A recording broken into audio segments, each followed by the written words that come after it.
భూ సమీకరణ ఇంకొక 45,000 ఎకరాలు తీసుకోవాలి. టోటల్గా 1,00,000 ఎకరాలు చేయాలి. తద్వారా ఈ ప్రాంతానికి సంబంధించి ఇప్పుడు ఇచ్చినటువంటి సంస్థలన్నీ అమరావతిలో ఎదిగిపోయిన తర్వాత అంటే అవన్నీ కూడా డెవలప్ అయిపోతే అప్పుడు మిగతాది అంటే ఈ అప్పులు తీర్చాలంటే ఈ భూమి చేతిలో ఉండాలన్నది ప్రభుత్వ ఆలోచన. రైతుల సమస్య ఏంటి? ఫస్ట్ తెలుగుదేశానికి అనుకూలంగా ఉన్న రైతుల్లో కూడా ఒక వ్యతిరేకత ఉంది. కొంతమంది ఎక్కడ భూమి ఉండి వాళ్ళ బిడ్డలతో కలిసి విదేశాల్లోనూ ఇతర రాష్ట్రాల్లోనూ సెటిల్ అయిపోయినటువంటి వాళ్ళు తమ భూములు ఇవ్వడానికి ఇబ్బంది పడట్లేదు, ఇచ్చేస్తామంటున్నారు. ఈ కౌలు డబ్బులు ఇది వస్తుందని. కానీ భూమి మీదనే ఆధారపడి ఈ రాజధాని ప్రాంతంలో ఉన్నటువంటి ఏరియాల్లో 4-5 రకాల పంటలు పండుతాయి. అంటే కూరలు కావచ్చు, పౌలు కావచ్చు, అరటి చెట్లు కావచ్చు, ఇట్లాంటివన్నీ పండుతుండేటటువంటి ఏరియాలు.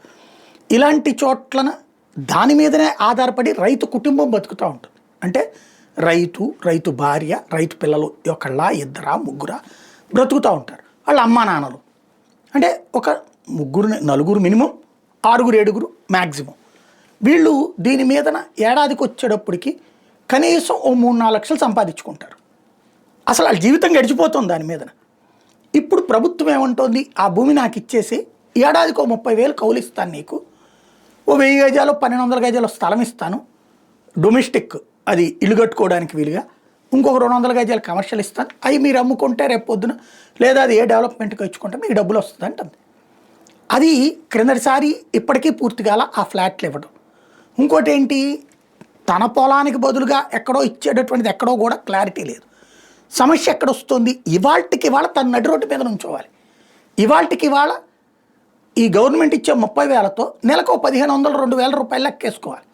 అంతే కదా, 2,500 పడుతుంది. 30,000 రూపాయలు అంటే 12 రోజులు 24, 12 అద్దలు 6,000 రూపాయలు లెక్కేసుకుంటే 28,000 అంటే 2,500, 2,750 రూపాయలు నెలకి వాళ్ళ సంపాదన. అంటే 3,000 వేసుకోండి. ఆ డబ్బులతో తన కుటుంబం అంతా ఎట్ట గడుస్తుంది? ఇవాళకి వాళ్ళ నడి రోడ్డు మీద నిలబడతాడు కదా. ప్రభుత్వానికి భూమి ఇస్తే ప్రభుత్వం ఏం చెప్తుంది, మీ పిల్లల విద్య, మీ పిల్లల వైద్యం చూస్తామని. ఇప్పుడు అదే ఏరియాలో విట్టు, ఎస్ఆర్ఎం ఇట్లాంటి యూనివర్సిటీలకు క్రిందటిసారి స్థలాలు ఇచ్చారు. వాళ్ళు ఇప్పుడు 6 లక్షలు 7 లక్షల రూపాయలు ఫీజు అడుగుతున్నారు. ఎవడు ఫ్రీగా పాఠాలు ఎవడు చెప్తాడు? గవర్నమెంట్ స్కూల్, గవర్నమెంట్ కాలేజీల్లోనే ఫ్రీ ఉంటుంది. అది కూడా అక్కడ ఉండవు, వెళ్ళి వేరే చోటకి పోవాలి. అక్కడ ఇంకా ప్రభుత్వం ఫ్రీగా ఇప్పించేదే ఉంది.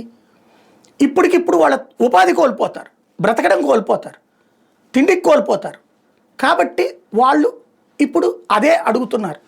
కొంతమందికి రేపు నువ్వే ఉంటావనే ఉంది. మొన్నటిసారి వచ్చారు మీరు, ఎవరికి సరిగ్గా న్యాయం చేయలేదు. సరిగ్గా కాదు, ఎవరికి ఏ న్యాయం చేయలేదు. ఈలోపు మీరు దిగారు, జగన్ వచ్చాడు, ఇది కాదు పొమ్మన్నాడు. ఇప్పుడు కూడా జగన్ అక్కడ నడి రోడ్డు మీద పెట్టుకుంటే చాలు, హైవే మీద ఇన్ని వేల ఎకరాలు ఎందుకు అంటున్నాడు. కాబట్టి రేపైనా గ్యారంటీ ఉండదు అనే తెలుగుదేశం సానుభూతి పరులు. ఈ వ్యతిరేకం వాళ్ళేమో అసలు ఇవాళ నుంచి ఎప్పుడో 10 ఏళ్ల తర్వాతన ఈ ప్రాంతం డెవలప్ అవుతుంది కాబట్టి ఇప్పటికిప్పుడు మేమందరం రోడ్డు మీద ఎట్ట ఉండాలనేది మరొకటి. వాళ్ళు ఇప్పుడు భూమి ఇవ్వమంటున్నారు. ఇక్కడ పేపర్లో అందరూ ఎగబడిస్తామంటున్నారని రాస్తున్నారు.